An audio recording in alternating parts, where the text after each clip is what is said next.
We are looking at an offshore drone launch from the USS Santa Barbara. The platform leaving the deck immediately establishes an orbital telemetry link. That airframe is the Lucas, the low-cost Uncrewed Combat Attack System. It is the newest airborne strike weapon to enter the United States military arsenal. On paper, the operational specifications are highly conventional. The platform features a maximum range of roughly 444 nautical miles and carries a payload capacity of 40 pounds. For decades, defense procurement prioritized multi-million-dollar high-complexity systems like hypersonic glide vehicles or directed energy weapons. The Lucas moves in the opposite direction. The true lethality of this platform does not come from the physical airframe itself. It comes from the drone's integration into a decentralized, space-based kill web. Legacy air defense systems share a specific economic vulnerability when forced to engage mass-produced loitering munitions.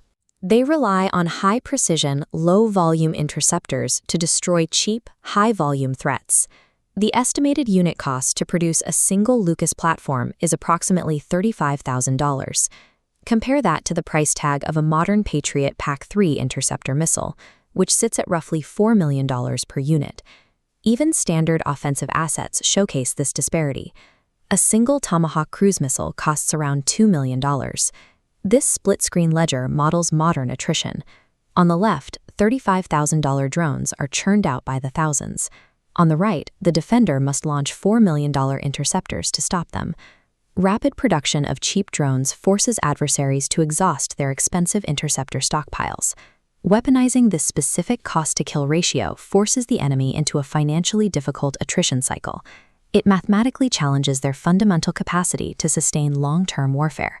The physical design of the Lucas platform represents a rare modern example of the United States directly reverse engineering a weapons system from a major adversary. Specifically, the platform is a direct copy of Iran's Shahed 136 drone, known for its cheap production costs and effective deployment in massive swarms. Historically, nations like Iran and China reverse engineer captured American technology, like the RQ-170 Sentinel drone or the BGM-71 TAL missile. In this case, the U.S. acquired downed Iranian Shahed models from the Ukrainian theater. American defense contractor SpectreWorks then stripped them down to develop the FLM-136 prototype, the direct predecessor to the Lucas. By perfectly copying the adversary's most mass-producible weapon, the U.S. has taken Russia's primary rating tool and turned it into a mirror image threat. Standard loitering munitions share one critical navigational weakness. They rely on GPS, or the Russian equivalent, GLONASS, to find their targets.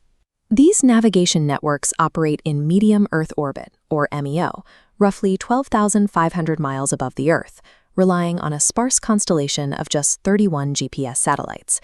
Due to the inverse square law, MEO signals travel 12,500 miles and become incredibly weak at ground level. Traditional electronic warfare exploits this distance. Ground-based EW systems project higher local power to drown out the faint incoming signal.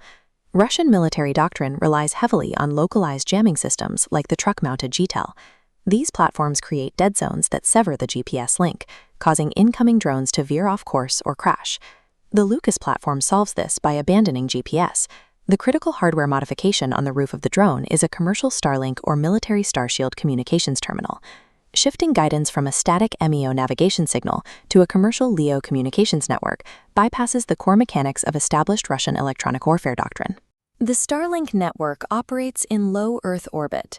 Instead of sitting 12,500 miles away, these satellites are positioned a mere 340 miles above the Earth's surface.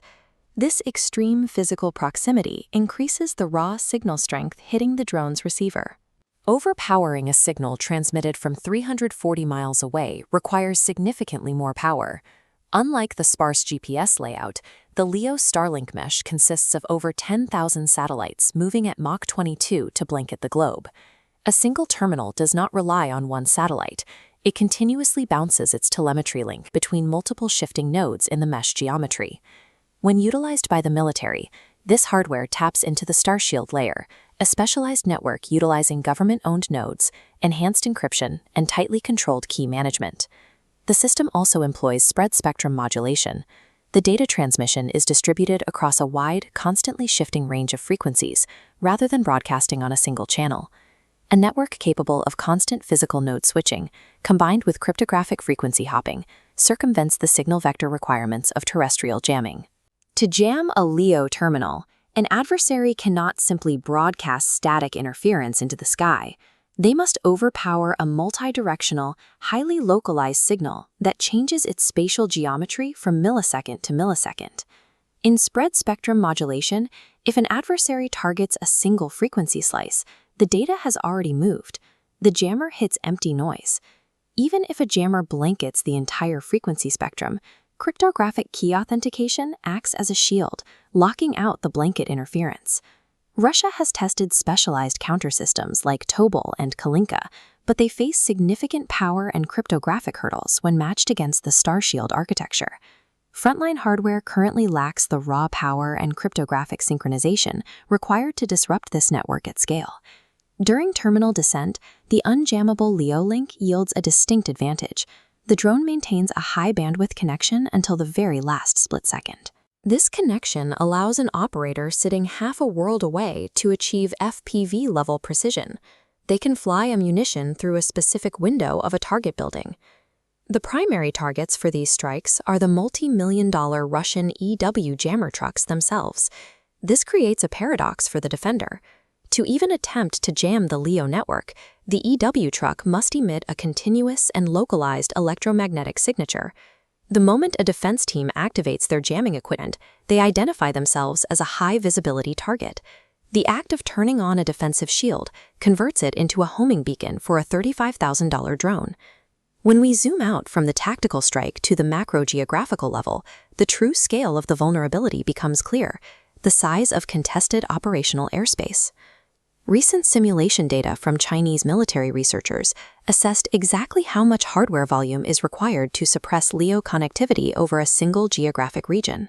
To effectively block the network over one region, an adversary requires an optimal grid of at least 935 synchronized airborne jammers. Mapped onto the 750-mile front line in Ukraine, the required nodes multiply into the tens of thousands, creating an insurmountable logistical hurdle. Building and maintaining this suppression architecture would require hundreds of billions of dollars. It forces adversaries to fund a defense grid they currently do not possess. This architecture will not remain limited to loitering munitions. Terminals will eventually be integrated onto heavier kinetic assets, including Tomahawks and HIMARS rockets. This disrupts an adversary's OODA loop, their ability to observe, orient, decide, and act. It limits their capacity to react or defend across large geographic areas. This leaves legacy military forces with a stark strategic dilemma. A superpower relying on billion-dollar defense architectures must now contend with a cryptographic kill web that executes precision strikes across a 1,000-mile border for a fraction of the cost.